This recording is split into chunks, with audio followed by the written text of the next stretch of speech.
아따 주인님들, 오늘도 잘 지내셨소? 춘심이가 또 재미나게 들려드릴 이야기가 있으니께 얼른 앉으시고 귀 쫑긋 세워두소. 이야기의 시작은 저 멀리 남쪽 바다, 제주도로 향하던 큰 배 위에서부터랍니다. 김진사가 아버지의 부임지로 가던 길이었지요. 이 김진사로 말할 것 같으면 태어나서 손에 물 한 방울 묻혀본 적 없고 숟가락 하나 제 손으로 들어본 적 없는 그야말로 온실 속의 화초 같은 양반이었습니다. 헌데 하늘도 무심하시지. 갑자기 먹구름이 몰려오더니 집채만한 파도가 배를 덮친 것이 아니겠소? 아이고, 사람 살려. 비명소리가 바다를 메우고 배는 산산조각이 나버렸습니다. 얼마나 시간이 흘렀을까.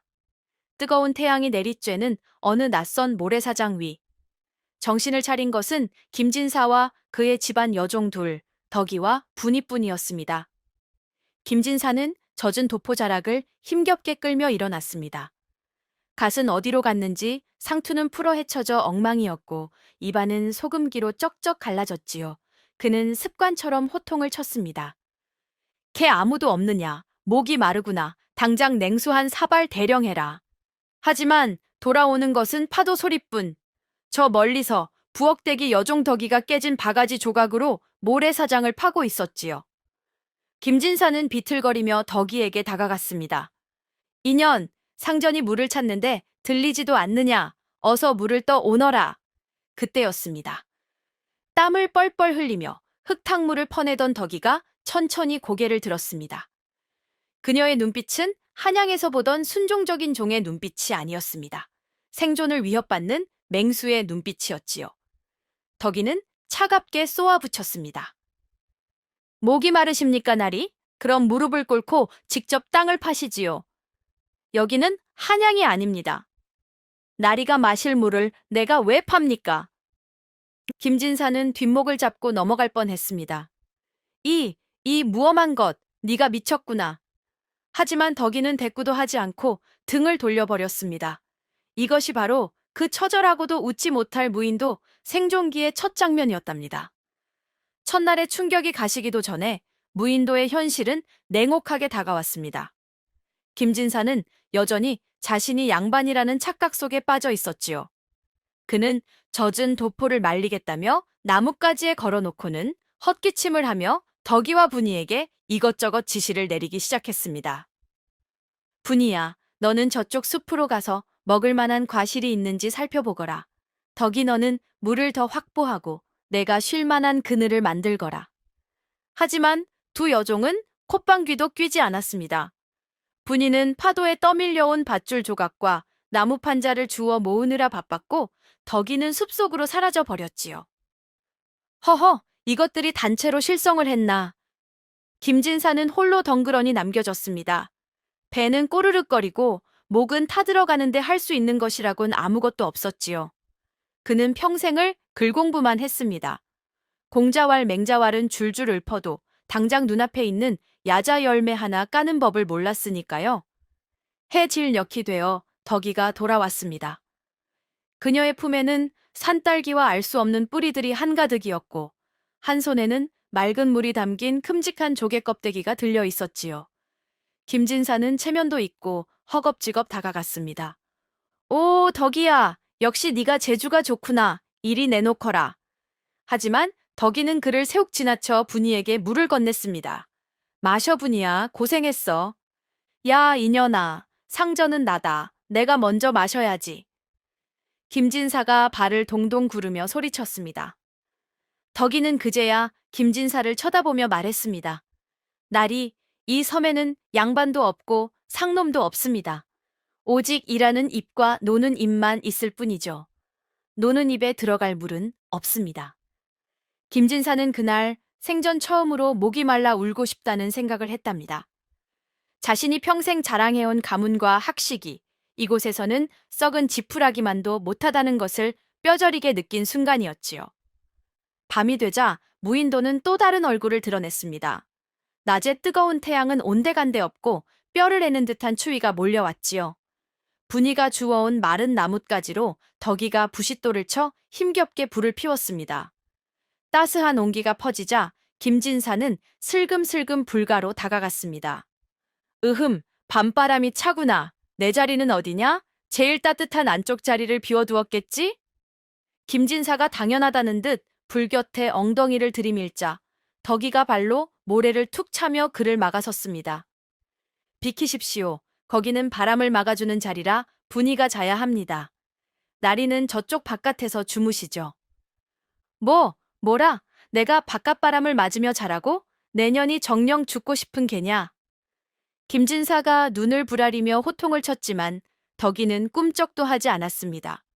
오히려 이글거리는 모닥불보다 더 뜨거운 눈빛으로 김진사를 노려보았지요.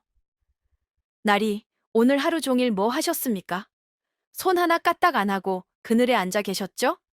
우리는 죽도록 일해서 불 피우고 물 구해왔습니다. 일하지 않는 자는 먹지도 말고 따뜻하게 잘 자격도 없습니다. 억울하면 내일 밥값이라도 하십시오. 덕이의 기세에 김진사는 기가 죽어 뻐끔거릴 뿐이었습니다. 옆에 있던 분이가 안절부절 못하며 말했습니다. 언니? 그래도 날이신데? 놔둬. 여기서 얼어 죽든 굶어 죽든 정신 못 차리면 어차피 죽은 목숨이야. 덕이는 단호했습니다. 결국 김진사는 모닥불 끄트머리, 찬바람이 숭숭 들어오는 자리에 쭈그리고 앉아야 했습니다. 밤새 오들오들 떨며 그는 이를 갈았습니다. 두고 보자. 한약만 가면 요절을 낼 것이다. 하지만 그 분노 속에는 당장 내일 굶어 죽을지도 모른다는 원초적인 공포가 스멀스멀 피어오르고 있었지요. 다음 날 아침, 김진사는 배고픔에 눈을 떴습니다. 어제 저녁도 굶었으니 속이 뒤집힐 지경이었지요. 덕이와 분이는 이미 일어나 바닷가로 나가 있었습니다. 물이 빠진 갯벌에는 조개와 개들이 지천으로 널려 있었지요. 김진사는 자존심을 꾹 누르고 바닷가로 나갔습니다. 그래, 내 손으로 잡아먹으면 될 것 아니냐. 조개 줍는 게 뭐 그리 어렵다고. 그는 도포 자락을 걷어 올리고 갯벌로 들어갔습니다. 하지만 책상 물림인 그에게 갯벌은 지옥이나 다름없었습니다. 발은 푹푹 빠지고 미끌미끌한 이끼에 넘어져 엉덩방가를 찍히 일쑤였지요. 게다가 조개라는 것들이 어찌나 꼭꼭 숨어 있는지 호미도 없이 맨손으로 뻘을 파헤치려니 손톱 밑에 흙만 잔뜩 끼고 아무것도 나오지 않았습니다. 에잇! 이 천한 것들이 어디 숨은 게냐.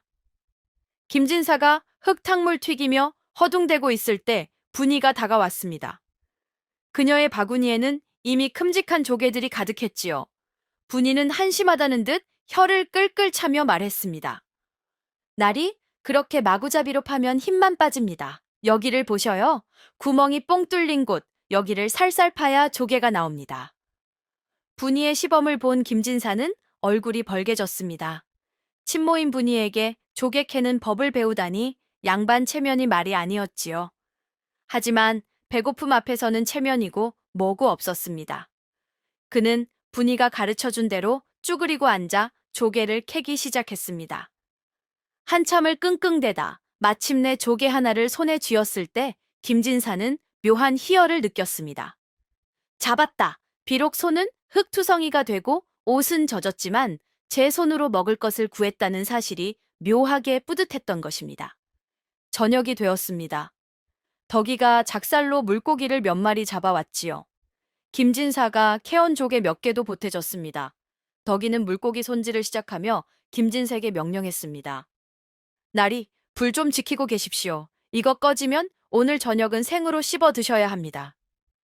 김진사는 감히 내게 명령을 하고 발끈했지만 생선을 얻어먹으려면 시키는 대로 해야 했습니다. 그는 불 앞에 쭈그리고 앉아 나뭇가지를 툭툭 던져 넣었습니다. 그런데 불이라는 게 참 요물단지더군요. 너무 많이 넣으면 연기만 나고 너무 적게 넣으면 사그라들고. 김진사는 연기에 눈물 콧물을 쏟으며 부채질을 해댔지만 불길은 점점 약해지더니 결국 피식 하고 꺼져버리고 말았습니다. 아, 안 돼. 살아나거라. 제발. 김진사가 숯검정이 된 얼굴로 꺼진 불씨를 후후 불고 있을 때 덕이가 생선을 들고 돌아왔습니다. 싸늘하게 식은 아궁이를 본 덕이의 눈썹이 꿈틀거렸지요. 날이 불 꺼트리셨습니까? 아, 아니 그게 바람이 갑자기 불어서 덕이는 생선을 바닥에 던지고 버럭 소리를 질렀습니다. 이 화상가 밥값 좀 하라니까 기어이 사고를 쳐? 날이 머릿속에 든 그 잘난 공자 맹자 말씀이 불 피우는데 무슨 소용입니까? 불씨 하나 못 지키는 주제에 무슨 양반이라고 거드름입니까? 김진사는 태어나서 처음으로 그것도 부엌대기 여종에게 삿대질을 당하며 혼이 났습니다. 분하고 억울해서 눈물이 핑 돌았지만 반박할 수가 없었습니다. 실제로 그의 학식은 이곳에서 불씨 하나 살리는데 아무런 도움이 되지 않았으니까요. 그날 밤 세 사람은 결국 불 없이 비린내 나는 생선을 씹으며 처량한 밤을 보내야 했습니다. 며칠 뒤 무인도에 거센 폭풍우가 몰아쳤습니다. 하늘에 구멍이라도 뚫린 듯 비가 쏟아지고 바람은 나무를 뽑을 듯이 불어댔지요. 그들이 지내던 임시거처는 순식간에 날아가 버렸습니다. 동굴로 피해야 해. 어서! 덕이가 소리쳤습니다. 덕이와 분이는 서둘러 도구와 식량을 챙겨 뛰기 시작했습니다. 그런데 김진사가 보이지 않았습니다.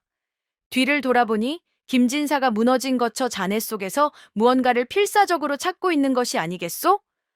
나리, 뭐 하십니까? 죽고 싶으세요? 내 책 보따리가 없어졌다. 아버님께 드릴 서찰도 거기 있는데. 김진사는 비바람 속에서 젖은 책 몇 권을 끌어안고 울상을 짓고 있었습니다. 덕이는 기가 막혀 달려갔습니다. 그녀는 김진사의 품에서 책 보따리를 획 낚아채더니 가차없이 바다 쪽으로 던져버렸습니다. 안 돼! 내 책! 김진사가 비명을 지르며 달려가려 하자 덕이가 그의 멱살을 잡고 거칠게 흔들었습니다. 빗물에 젖은 덕이의 얼굴은 무시무시했지요. 정신 차리십시오. 종이 쪼가리가 목숨보다 중합니까? 지금 안 가면 다 죽는단 말입니다. 덕이는 멍하니 있는 김진사를 질질 끌다시피 하여 바위 절벽 아래 동굴로 밀어 넣었습니다. 천둥 소리가 요란하게 울리고 김진사는 덜덜 떨며 덕이의 뒷모습을 바라보았습니다. 책을 잃어버린 슬픔보다 덕이의 그 압도적인 기세에 눌려 아무 말도 할 수 없었지요. 비바람을 맞으며 무리했던 탓일까요? 김진사는 그날 밤부터 고열에 시달리며 쓰러지고 말았습니다. 얼굴은 불덩이 같고 식은땀을 줄줄 흘리며 헛소리를 해댔지요. 어머니, 춥습니다. 물 좀 주십시오. 평소에는 얄밉기 그지없던 양반이었지만 막상 죽을 듯이 앓는 모습을 보니 덕이와 분이의 마음도 편치 않았습니다. 언니, 날이 이러다 큰일 나는 거 아니야? 분이가 걱정스레 물었습니다. 덕이는 한숨을 푹 쉬며 젖은 수건을 김진사의 이마에 얹어주었습니다. 밉상이어도 어쩌겠니? 여기서 송장 치울 수는 없잖아. 두 여종은 밤새 잠도 자지 않고 김진사를 간호했습니다.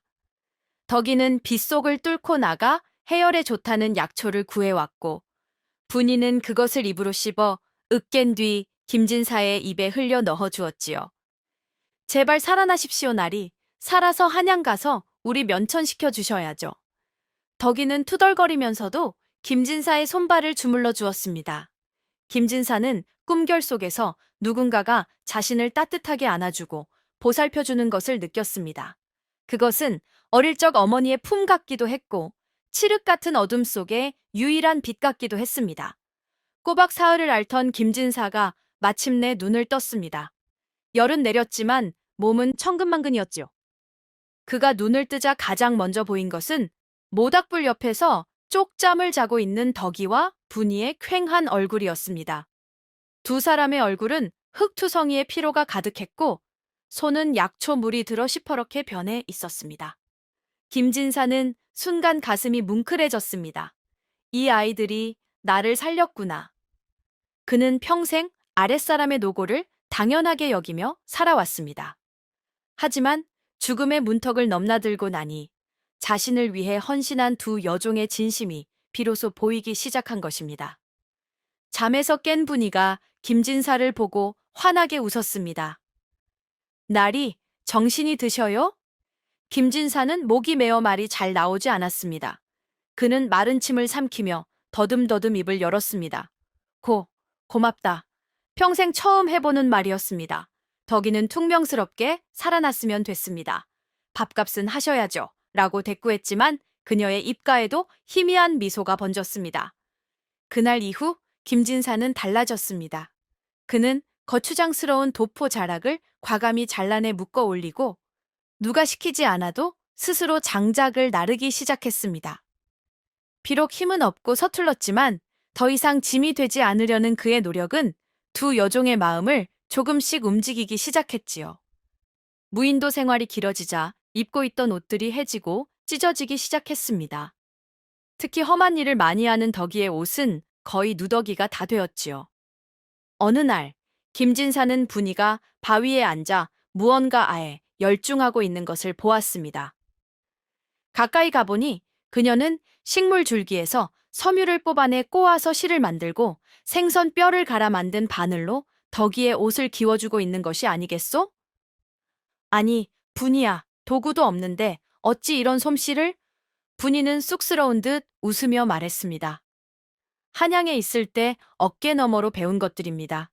이가 없으면 잇몸으로라도 살아야지요. 김진사는 분이의 손재주와 지혜에 감탄했습니다. 그는 그동안 기술이나 노동을 천한 것이라 여겨왔습니다. 하지만 이곳에서는 공자의 말씀보다 분이의 바늘 한 땀이 훨씬 더 귀하고 소중한 것이었지요.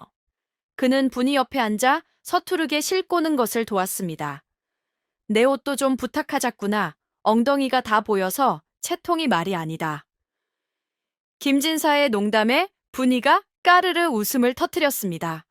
식량이 점점 부족해지자 이제는 갯벌의 조개만으로는 버티기가 힘들어졌습니다. 덕이는 숲속에 출몰하는 멧돼지를 잡기로 결심했지요. 하지만 혼자서는 무리였습니다. 나리, 창을 드십시오. 이제 사냥을 배우셔야 합니다. 덕이는 김진사의 손의 끝을 뾰족하게 깎은 대나무 창을 쥐어주었습니다. 김진사는 엉겁결에 창을 잡았지만 팔이 후들거렸지요. 이걸로 저 흉폭한 짐승을 어찌 잡느냐. 저와 분이가 몰입꾼을 할 테니 나리는 길목을 지키다가 놈이 오면 찌르시면 됩니다. 못하면 우린 다 굶어 죽습니다. 덕이는 엄한 스승이 되어 김진사를 훈련시켰습니다. 어깨에 힘을 빼십시오. 눈은 목표를 놓치지 말고 허리를 쓰셔야 합니다. 김진사는 덕이의 호령에 맞춰 하루 종일 창 던지는 연습을 했습니다. 손바닥에 물집이 잡히고 어깨가 빠질 듯 아팠지만 그는 포기하지 않았습니다. 나도 밥값을 해야 한다. 그의 눈빛에 전에 없던 도끼가 서리기 시작했습니다. 결전의 날이 왔습니다. 덕이와 분이가 숲속에서 요란한 소리를 내며 멧돼지를 몰기 시작했습니다. 우와, 저쪽이다. 수풀이 흔들리고 거대한 멧돼지 한 마리가 김진사가 숨어있는 길목으로 돌진해 왔습니다. 멧돼지의 거친 숨소리와 땅을 울리는 발굽소리에 김진사는 당장이라도 도망치고 싶었습니다. 하지만 굶주린 덕이와 분이의 얼굴이 떠올랐습니다. 여기서 물러서면 사내도 아니다. 김진사는 이를 악물고 연습한 대로 창을 힘껏 내던졌습니다. 피웅! 창은 정확히 멧돼지의 옆구리에 꽂혔습니다. 꾸익! 멧돼지가 비명을 지르며 날뛰자 숨어있던 덕이가 달려나와 돌로 멧돼지의 머리를 내리쳐 숨통을 끊었습니다. 날이 해내셨습니다. 덕이가 피 묻은 얼굴로 환호했습니다. 김진사는 주저앉아 거친 숨을 몰아쉬었습니다. 생전 처음으로 자신의 힘으로 생명을 사냥하고 식량을 구했다는 벅찬 성취감이 가슴을 채웠습니다. 그날 저녁 세 사람은 모닥불에 둘러앉아 노릇노릇 구워진 멧돼지 고기를 배불리 먹으며 처음으로 다 함께 큰 소리로 웃고 떠들었습니다. 배를 채우고 나니 밤하늘의 별이 유난히 밝고 아름답게 보였습니다. 세 사람은 모닥불가에 누워 하늘을 올려다보았습니다. 파도 소리와 타닥거리는 장작 소리가 배경음악처럼 깔렸지요. 날이, 저 별은 이름이 뭡니까? 분이가 물었습니다. 김진사는 손가락으로 별들을 가리키며 설명해 주었습니다. 저것은 북두칠성이고 저기 빛나는 것은 견우와 직녀성이란다. 그는 흥에 겨워 예전에 외워두었던 별에 관한 시 한 수를 낭낭하게 읊었습니다. 하늘의 별은 바다에 잠기고 나그네의 마음은 고향을 그리네. 이전에는 그저 지루하고 쓸모없게만 들렸던 김진사의 글 읽는 소리가 오늘 밤은 왠지 모르게 낭만적이고 아름답게 들렸습니다. 덕이는 턱을 괴고 김진사를 바라보며 생각했습니다. 저 양반 제법 멋있는 구석도 있었네. 시간이 흐르면서 세 사람 사이에는 미묘한 기류가 흐르기 시작했답니다. 김진사는 강인하고 씩씩한 덕이에게 의지하면서도 그녀의 당당함에 끌리기 시작했습니다. 그녀가 무거운 짐을 번쩍 들 때 보이는 건강한 팔근육이며 땀 흘린 뒤 바닷물로 세수하는 모습이 왠지 모르게 예뻐 보였지요. 동시에 세심하고 다정한 분이에게는 마음의 위로를 받았습니다. 그가 힘들 때마다 조용히 다가와 챙겨주는 분이의 따뜻한 손길에 마음이 흔들렸지요. 두 여종 역시 마찬가지였습니다. 처음에는 그저 짐덩거리 같던 김진사가 이제는 제법 듬직한 남자의 모습을 갖춰가고 있었으니까요. 서툴지만 열심히 일하는 모습, 위험할 때 앞장서려는 모습에서 그들은 나리가 아닌 사내를 느끼기 시작했습니다. 어느 날 김진사가 덕이의 머리에 묻은 낙엽을 떼어주다 눈이 마주쳤을 때 두 사람 얼굴이 홍당무처럼 빨개지고 말았습니다. 옆에서 그 모습을 본 분이의 눈빛도 묘하게 흔들렸지요. 아따, 무인도 삼각관계라니. 생존하기도 바쁜 와중에 사랑 싸움까지 하게 생겼으니 이를 어쩐단 말이오. 평화롭던 무인도 생활에 뜻밖의 위기가 찾아왔습니다. 어느 날 아침 수평선 너머에서 낯선 배 한 척이 나타나 섬 해변에 정박한 것입니다. 구조선인가 싶어 기뻐하며 달려가려던 찰나 덕이가 김진사를 낚아챘습니다. 쉿! 엎드리십시오. 저건 왜구들의 배입니다. 그들은 남해안을 약탈하고 밀무역을 일삼는 흉악한 왜구들이었습니다. 배에서 내린 10여 명의 왜구들은 칼과 조총으로 무장하고 있었고 섬을 수색하며 잠시 쉬어갈 모양이었습니다. 세 사람은 숲속 깊은 곳에 몸을 숨기고 숨을 죽였습니다. 발각되면 목숨이 위험한 상황. 김진사의 심장은 터질 듯이 뛰었습니다. 어찌하면 좋으냐. 저들이 우리를 발견하면 가만히 숨어 있다가 떠나기를 기다려야죠. 덕이가 속삭였습니다. 하지만 왜구들은 섬에 꽤 오래 머물 작정인 듯 천막을 치고 술판을 벌이기 시작했습니다. 게다가 그들이 진을 친 곳은 하필이면 세 사람의 식수원인 샘물 근처였습니다. 이대로 가다가는 목말라 죽거나 들키거나 둘 중 하나였습니다. 덕이는 초조해하며 작사를 고쳐 잡았습니다. 안 되겠습니다. 밤에 기습해서 몇 놈이라도 해치우고 물을 확보해야겠습니다. 안 된다. 저들은 조총까지 가지고 있어. 무모한 짓이다. 김진사가 덕이의 팔을 잡고 말렸습니다. 그럼 어쩌란 말입니까? 굶어 죽으란 말입니까? 김진사의 눈이 반짝였습니다. 그는 잠시 생각에 잠기더니 입가에 회심의 미소를 띄었지요. 힘으로는 안 된다. 하지만 놈들의 약점을 이용하면 승산이 있다. 머리를 써야지. 김진사는 왜구들이 미신을 몹시 두려워한다는 것을 책에서 읽은 적이 있었습니다. 그리고 이 섬에는 바람이 불면 기괴한 울음소리가 나는 바위 동굴이 있었지요. 귀신 소동을 벌이는 거다. 놈들을 공포에 질리게 해서 스스로 도망치게 만드는 거야. 김진사는 바닥의 나뭇가지로 작전 지도를 그리며 덕이와 분이에게 역할을 분담해 주었습니다. 그의 모습은 더 이상 쓸모없는 샌님이 아니라 작전을 지휘하는 장군처럼 늠름해 보였습니다. 그날 밤 칠흑 같은 어둠 속에서 김진사의 작전이 시작되었습니다. 왜구들이 술에 취해 곤드레만드레하고 있을 때였지요. 어디선가 기괴하고 소름 끼치는 울음소리가 들려왔습니다. 분이가 바람이 통하는 바위 틈에 대나무 피리를 꽂아 만든 소리였지요. 왜구들이 놀라 두리번거릴 때 이번에는 숲속에서 푸르스름한 도깨비불이 둥둥 떠다니기 시작했습니다. 덕이가 썩은 나무와 반딧불이 등을 이용해 만든 가짜 불이었지요. 귀신이다! 왜구들이 술렁거리기 시작했습니다.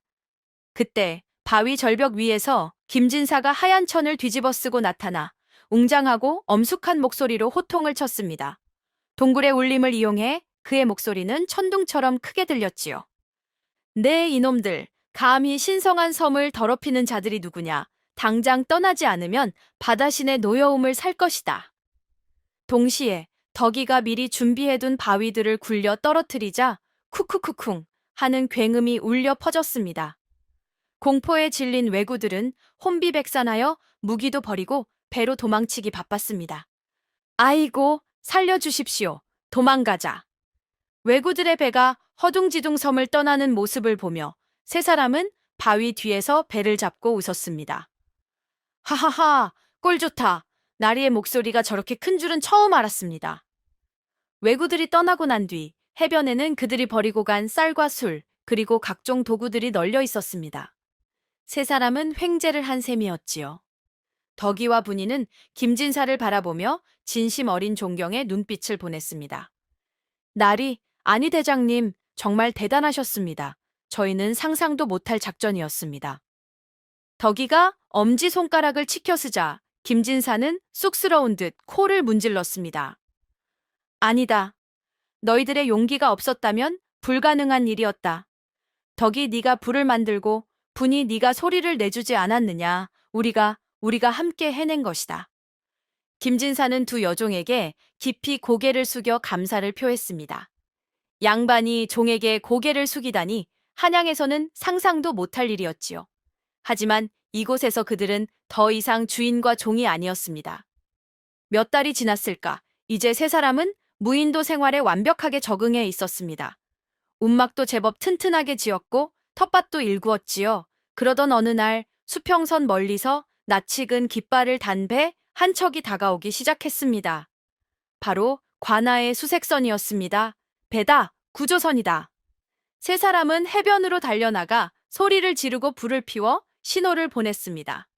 드디어 고향으로 돌아갈 수 있다는 기쁨에 가슴이 벅차올랐지요.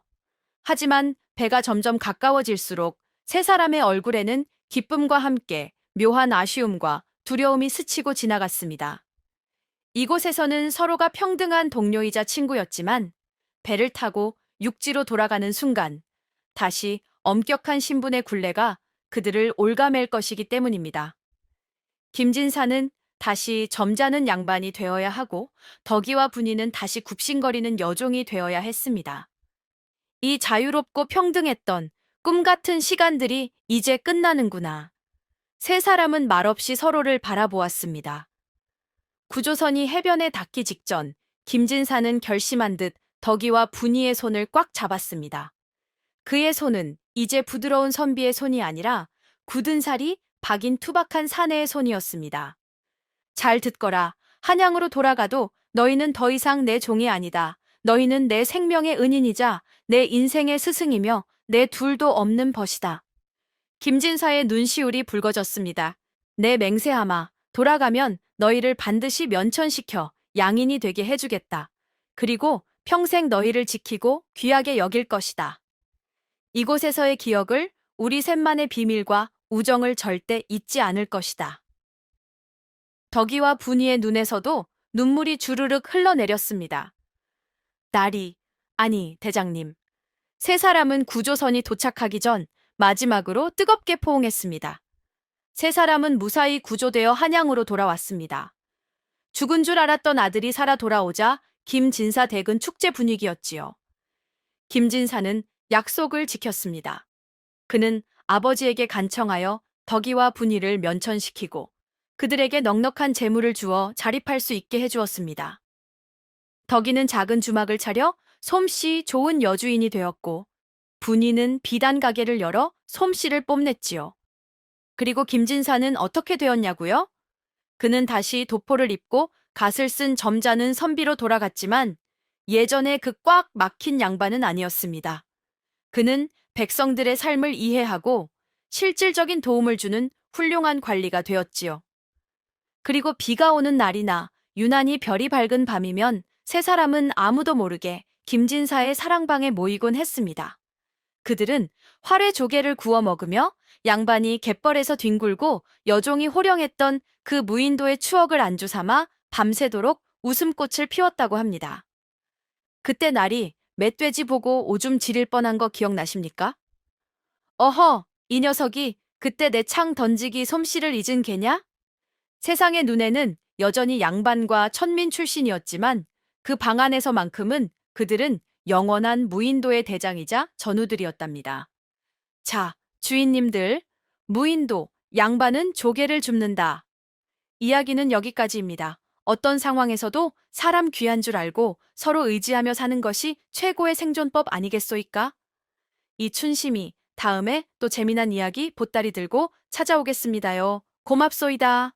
고맙소이다. 고맙소이다. 고맙소이다. 고맙소이다.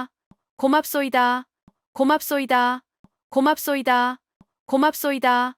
고맙소이다. 고맙소이다. 고맙소이다. 고맙소이다. 고맙소이다. 고맙소이다. 고맙소이다.